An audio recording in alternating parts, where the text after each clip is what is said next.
মা আমিনার দোলাই দেখো দোলে মিমের ফুল, সে ছিল ওই আরশ পাকে হোগে মিমের ফুল। মা আমিনার দোলাই দেখো দোলে মিমের ফুল, দুনিয়া ঘুরে পাবে না গো যাহার সমতল। মা আমিনার দোলাই দেখো দোলে মিমের ফুল। মনে করেছিলাম বিনা খাতা খুলে আজকে এই অনুষ্ঠান শেষ করে দেবো, কিন্তু একটা এমন গজল বললো খুলতেই হলো। মা আমিনার দোলাই দেখো দোলে মিমের ফুল, দুনিয়া ঘুরে পাবে না গো যাহার সমতল। সে আসার পরে পড়ছে দেখো, আসার পরে পড়ছে দেখো সারা জগৎ কোল, আসার পরে পড়ছে দেখো সারা জগৎ কোল। কি পড়ে? বলে লা ইলাহা ইল্লাল্লাহু মুহাম্মাদুর রাসূল, লা ইলাহা ইল্লাল্লাহু মুহাম্মাদুর রাসূল। মা আমিনার দোলাই দেখো দোলে মিমের ফুল, দুনিয়া ঘুরে পাবে না গো যাহার সমতল। এই দুনিয়াতে আরবের বুকে একটা রীতি রেওয়াজ ছিল, কোন ঘরে সন্তান জন্ম নিলে অন্য জায়গা থেকে দুধ মারা এসে নিয়ে যেত, দুধ পান করাতো এবং বড় করে লালন পালন করে আবার দিয়ে যেত তার বাপ এবং তাদের ফ্যামিলির লোকেরা। ওই দুধ মাকে তার বিনিময়ে কিছু অর্থ সম্পদ বা কিছু জিনিসপত্র দিত, সেই দুধ মাকে দিত। কিন্তু আমার নবী যেদিন তাশরিফ আনলেন দুনিয়ার মধ্যে, মা আমিনার গরিব ঘরে মা আমিনা কোলে করে নিয়ে ভাবছে, আহা আমার এই ছেলে যে হয়েছে তো আব্বা নেই, এতিম হয়ে এসছে, আর আমিও তো বড় গরিব, আমি কেমন করে লালন পালন করব, কে দুধ পান করাবে? যখন এই কথা ভাবছে, আল্লাহর তরফ থেকে মা আমিনার কাছে কি খবর আসে কবি ছন্দের মাধ্যমে আর কি লিখছে দেখুন। পিতার ছায়া ছিল না মাথায় নবী জন্ম নিল যখন, পিতার ছায়া ছিল না মাথায় নবী জন্ম নিল যখন। শুধু ছিল মা আমিনা, ছিল না ভাই বোন, শুধু ছিল মা আমিনা, ছিল না ভাই বোন। জন্মকালে এতিম বলে মা আমিনা ভাবে, নবী জন্মকালে এতিম বলে মা আমিনা ভাবে, করব কেমন লালন পালন খোদা গো কি হবে, আমি করব কেমন লালন পালন খোদা গো কি হবে। তখন গায়েবে এক খবর এলো, শোনো আমিনা বিবি, তোমার কোলে নাজিল হলো খোদার শ্রেষ্ঠ নবী। আল্লাহ স্বয়ং তার লালন পালনে নিয়েছে গোবার, আল্লাহর তরফ থেকে খবর এলো আল্লাহ স্বয়ং তার লালন পালনে নিয়েছে গোবার।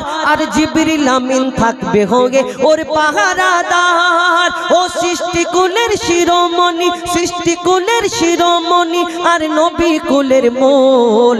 দুনিয়াতে যার নাম হবে মুহাম্মদ রাসূল, দুনিয়াতে যার নাম হবে মুহাম্মদ রাসূল।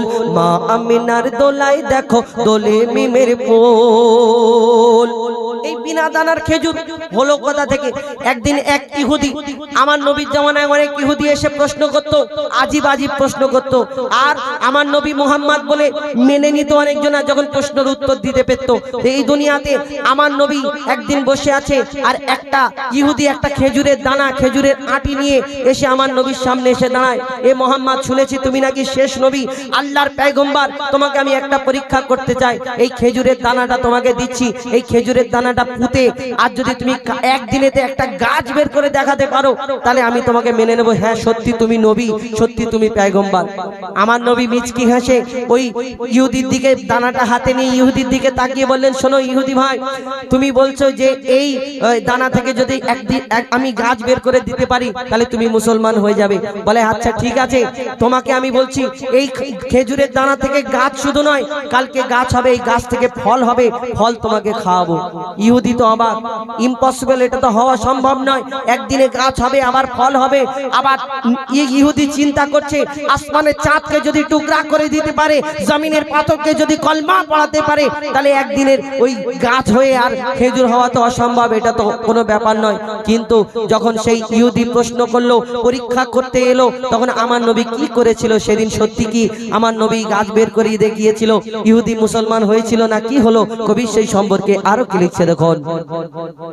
এক খেজুর দানা নিয়ে এক ইহুদি নবীর কাছে কয়, বলে তোমায় নবী মেনে নেব যদি এই দানাতে একদিনে গাছ হয়। তোমায় নবী মেনে নেব এই দানাতে যদি একদিনে গাছ হয়। আর ভাবে ইহুদি সত্যি যদি, ভাবে ইহুদি সত্যি যদি এই দানাতে গাছ হয়ে যায়। তোমায় নবী মেনে নেব যদি এই দানাতে একদিনে গাছ হয়। সেই দানা নিয়ে নবী আমার মাটিতে পুঁতে হাসে, বলে এই দানারই ফল খাবে গোকাল ইহুদি তুমি এসে। এই দানারই ফল খাবে গোকাল ইহুদি তুমি এসে। আর কি হয়, ভাবে ইহুদি সত্যি যদি সেই দানাতে গাছ হয়ে যায়। ইহুদির ভিতরে গুড়গুড় করছে, আমাকে তো মুসলমান হয়ে যেতে হবে যদি গাছ বেরিয়ে পড়ে। এবং ভয়েতে যেতে যেতে সেখানে কি ঘটনা ঘটে কবি ছন্দের মাধ্যমে লিখছে, ভাবে ইহুদি সত্যি যদি এই দানাতে গাছ হয়ে যায়। সেই ভয়েতে গভীর রাতে ইহুদি সেই দানা চুরি করে তুলে নেয়। সেই ভয়েতে গভীর রাতে ইহুদি দানা চুরি করে তুলে নেয়। আর পরের দিনে সেই ইহুদি নবীর সাথে গাছ দেখতে যায়। ইহুদি তো খুব মজা, কেন ও দানাটা চুরি করে তুলে নিয়েছে, গাছ হবে না, বিনা দানাতে কোনোদিন গাছ হয়। অনেক ইহুদিকে জোগাড় করেছে, শোনো কালকে মোহাম্মদকে বেইজ্জত করব আরবের বুকে, সবাইকে আমাদের সঙ্গে নিয়ে যাবে আর সবাই দেখবে আমি মোহাম্মদকে বেইজ্জত করব। একদম সিনা ফুলিয়ে সে যখন অনেকজনকে জোগাড় করে সেদিন কি ঘটনা হয় কবি ছন্দের মাধ্যমে আরো লিখছে দেখুন, ভাবে ইহুদি সত্যি যদি এই দানাতে গাছ হয়ে যায়। পরের দিনে সেই ইহুদি নবীর সাথে গাছ দেখতে যায়। গিয়ে দেখে সেথায় গাছ হয়ে ফল ভরে রয়। নিজের হাতে নবী তাকে সে গাছের খেজুর খেতে দেয়। আর খেজুর খেয়ে বলে ইহুদি এর দানা কোথায়? মোহাম্মদ খেজুর তো খেলাম কিন্তু এর ভেতরে দানাটা কোথায়? তখন আমার নবী কি উত্তর দেয়, নিজের হাতে নবী তাকে সে গাছের খেজুর খেতে দেয়। নবী বলে যে গাছের দানা রাতে চুরি হয়ে যায়, সেই বিনা দানার গাছের খেজুরে দানা কি আর হয়? ইহুদি তখন স্বীকার করে, ইহুদি তখন স্বীকার করে মোর নবীর কাছে ভুল।